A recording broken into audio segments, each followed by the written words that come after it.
안녕하세요. 바람이 너무 불어가지고 좀 환경이 그리 좋진 않네요. 그래도 너무 오래 안 했어가지고 간단하게라도 예, 얼굴을 보이려고 시작했습니다. 요즘은 공부를 하는데 정말 너무 깊어서 제가 앞으로 참 그 귀한 것들을 많이 나누겠습니다. 고린도후서 5장에서 하나님과 화목해라, 그걸 나누려고 하는데 제가 경험한 이야기를 좀 잠깐 하고 나누겠습니다. 저는 그렇게 말씀을 적용하는 게 어렵고 힘든 것이라고 생각을 못 해봤어요.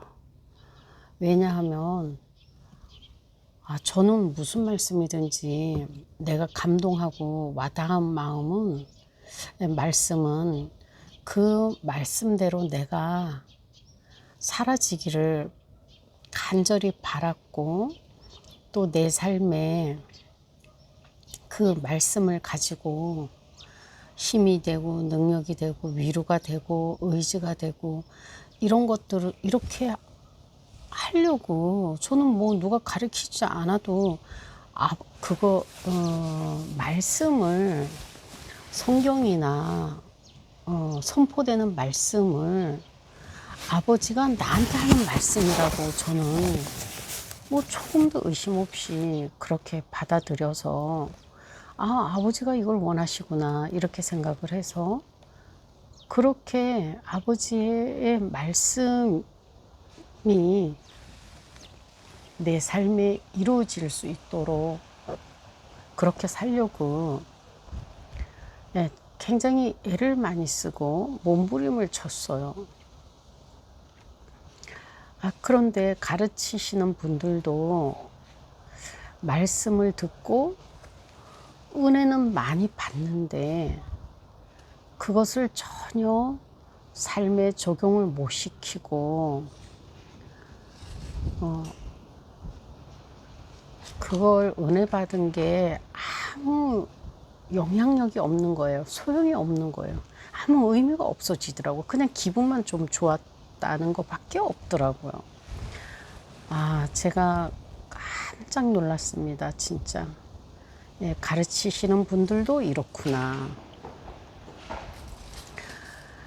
그렇다면은 말씀은 나하고 아무 상관이 없어요. 하나님은 나하고 상관이 없게 되는 거예요. 나 기분만 좋으라고 하나님이 말씀하시는 게 아니고 예수님이 죽으신 게 아니기 때문에요. 우리가 어떻게 살아야 되는지 가르치시려고 말씀하신 거고, 우리가 어떻게 다른 새 사람이 되어서 어떻게 살아야 되는 걸, 성경은 그걸 말씀하는 거지. 우리 기분이나 감정이나 감각이나 감격이나 이런 거 충족시키려고 한 게 아니잖아요. 말씀을 듣고 내가, 하나님이 이렇게 내가 살기를 원하시는구나, 내가 이런 생각을 하기 원하시는구나, 그러면 내가 이 말씀을 의지해야 되겠다 하고 그 말씀을 움켜쥔다는 건 뭐죠? 계속 생각하는 거죠. 그리고 이 말씀으로 내가 어떻게 살아가야 되는지, 어떤 생각을 해야 되는지를 물어보면서, 우리는 너무 1차원적인 것밖에는 생각할 수가 없어요. 우리는 계단을 한 계단밖에 못 봐요. 그래서 우리는 보이는 것밖에 몰라요. 하지만 그 뒤에는 계단이 또 있고 또 있고 해가지고 계속 올라갈 수 있는 계단이 저 뒤에 계속 이어져 있는데 우리는 그걸 모르잖아요. 그래서 말씀을 통해서 일단 나한테 감동이 오면은 그게 내가 필요한 말씀이에요. 그리고 나한테 소중한 어떤 능력이나 힘이 되는 말씀이에요. 그리고 제가 요즘 너무너무 많이 느낀 거는 정말 저도 내 안에서 역사하시는 그리스도, 이게 내 안에서 역사하시는 그리스도, 나를 굉장히 막 권위 있게, 권력 있게, 이게 우리는 능력이라는 걸 어떻게, 사람들이 보이는 능력을 얘기하잖아요. 저도 그렇게 생각을 했어요. 그래가지고 막 내가 주여 하고, 응? 예수 이름으로 막 이러면 병이 치유가 되고, 멍청한 사람이 똑똑해지고, 바보 같은 사람이 총명해지고, 말씀을 들을 때마다 좋은 사람들이 안 졸게 되고, 이런 식으로 충성하지 않았던 사람들이 충성을 하게 되고, 이렇게 뭘 자꾸 사람들이 더 나아지는 모습을, 나아지는 것을 하는 거를 보길 원했었어요. 근데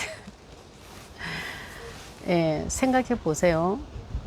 내가 기적을 많이 행하는 걸 하나님이 좋아하실까요? 내가 아버지를 닮아서 예수님처럼 아버지의 마음을 이해하고 아버지가 원하시는 일을 하실 수 있도록 내가 살아가는 걸 원하실까요?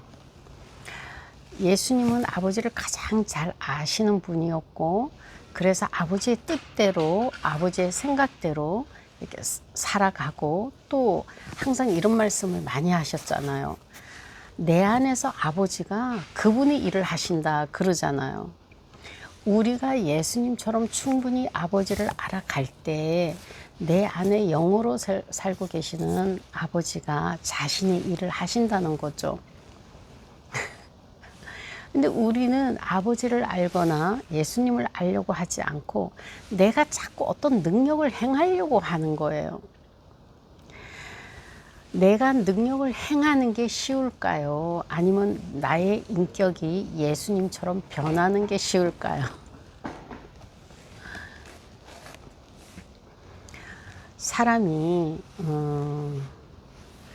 우리가 새로운 사람이 됐잖아요. 우리는 이제 새 사람이 됐어요. 새로운 피조물이 됐어요.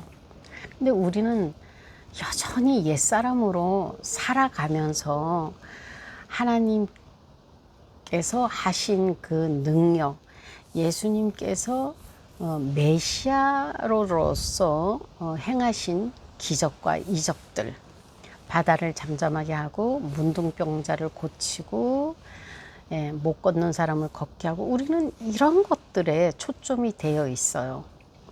이거는 완전히 잘못된 생각이에요. 우리는 예수님처럼 그리스도의 분량까지 자라라고 그러잖아요. 예수님은 그 아버지가 원하시는 분량까지 자라신 분이에요. 근데 우리는 이제 태어난 사람들이에요. 그러면 우리가 그 분량까지 자라가는 게 우리 일이에요. 우리가 능력을 행하고 누구 병을 고치고 무슨 행사를 하고 구제를 하고 선교를 하고 헌금을, 이런 거보다 그런 거는 2차적인 거고, 1차적인 것은 내가 예수님처럼 자라가야 되는 거예요. 목회를 하시는 분도 아버지의 말씀이 선포되면 은혜를 받았다고 하면서 그 말씀이 무슨 뜻인지 전혀 알아채리지 못한다면 그 목회를 할지라도 악이야, 악이. 갓난아기. 말을 할 수 없는 갓난아기인 거예요. 그 율법이 어린아이들이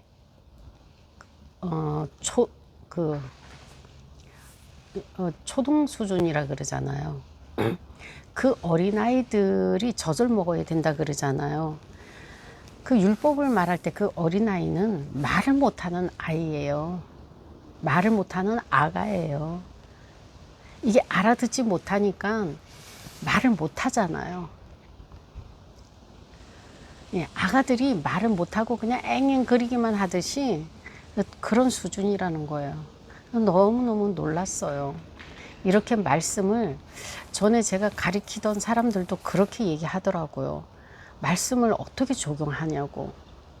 왜 전에는 눈물 콧물이 흘렸는데 이제는 눈물이 말랐느냐. 이런 질문을 또 받아봤는데 내가 하나님하고 교제가 멀어지면 눈물이 마를 수밖에 없어요. 하나님과 마음이 멀어지면은 눈물도 마를 뿐이 아니라 이 감정도 메말라져요.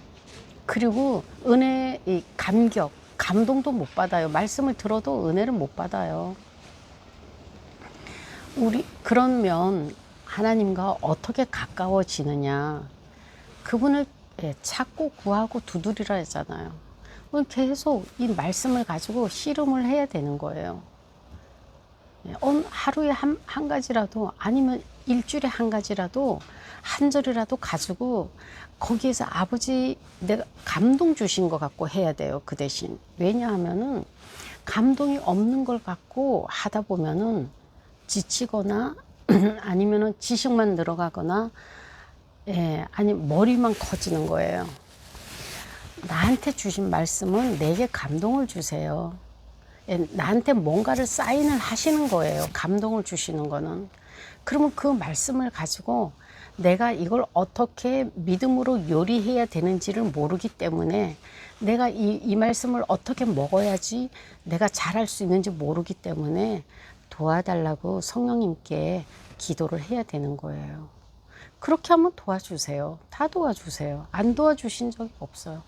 만약에 3일 일주일 내내 해도 반응이 없으시면 끝까지 하세요. 내가 이거 알 때까지, 내가 배울 때까지, 이게 아예 내 것이 될 때까지. 그래서 딱 그 말씀만 생각이 나면은 막 자신감이 생기고 용기가 생기고 쓰러졌다가도 벌떡 일어날 수 있고 이런 말씀이 되도록 내가 그걸 가지고 훈련하는 것 밖에는 없어요. 아이들이 학교를 보내야 애가 좀 똑똑해지잖아요. 훌륭해지고 어떤 일을 맡겨도 든든해지잖아요. 훈련하지 않으면 어떤 것도 있을 수가 없어요. 잘할 수가 없는 거예요. 뭐 군대 그냥 가서 총 주나요? 군대 가면 그냥 총 쏘라 그리고 전쟁터에 보내나요? 훈련을 시키잖아요. 훈련소를 먼저 걸쳐야 입소를 시키잖아요. 우리도 마찬가지예요.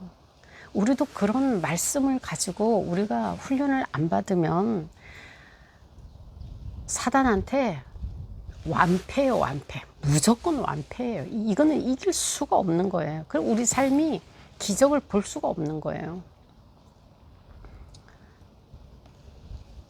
이런 것은 제가 이제 왜 오늘 이런 얘기를 하나 하면 사실 뭐 이 말 하려고 나온 것도 아니지만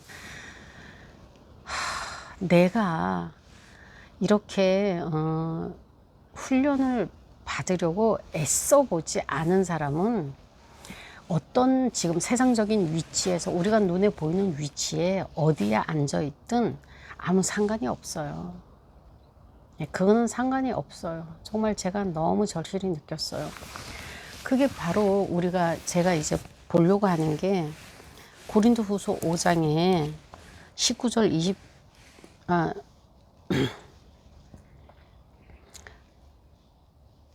5장의 19, 20절에 보면은 20절, 21절에 보면은 20절 하나님과 화해해라. 19절 하나님께서 그리스도 안에서 제사장을 세상을 자신과 화해하게 하시며 우리하고 하나님이 이제 완전히 이렇게 하나님이 계시는 줄도 모르고 세상에서 살다가 예수님이 죽으심으로 우리가 예수님 안에 들어가서 하나님과 화해를 하게 됐다는 이 말은 이제 내가 주인이 아니고 하나님이 주인이라는 거예요. 여태까지 내가 주인으로 살아보니까 너무 힘들고 어렵잖아요. 피폐하고 이거 사는 게 아니잖아요. 매 짓는 게 악만 하고 남 미워하고 남을 죽이려고만 하고 남을 쓰러뜨리려고만 하고 내 그냥 이 풀이를 나의 이 분풀이를 다른 사람한테 해야만 되고 나를 억울하게 하는 사람한테는 내가 뭐 이렇게 분노를 쏟아부어야 되고 이러잖아요. 화해가 된 사람은 이젠 내가 주인이 아니기 때문에 내 마음대로 못 사는 거예요. 왜 하나님하고 화해하라 그러나요? 그렇게 살면 인간이 인간답지 못하기 때문에 그런 거예요. 하나님이 인간을 그렇게 만들지 않으셨거든요. 근데 우리가 아담의 죄 때문에 이렇게 타락하고 늙고 죽고 병들고 하잖아요. 하나님은 그렇게 살기 원하지 않으시는 거예요. 오늘 제목을 제가 하나님과 화해에 대해서 가지고 나오기는 했는데, 우리는 하나님과 내가 화해가 된 사람이다. 이 말은 내가 예수님을 믿고 예수님 안에서 살아가는 존재가 되었다는 거예요. 그런 사람은 하나님이 간섭을 해서 하나님의 자녀로 하나님이 키워가세요. 그래서 우리가 예수님의 분량까지 커가도록 계속 훈련을 시키세요.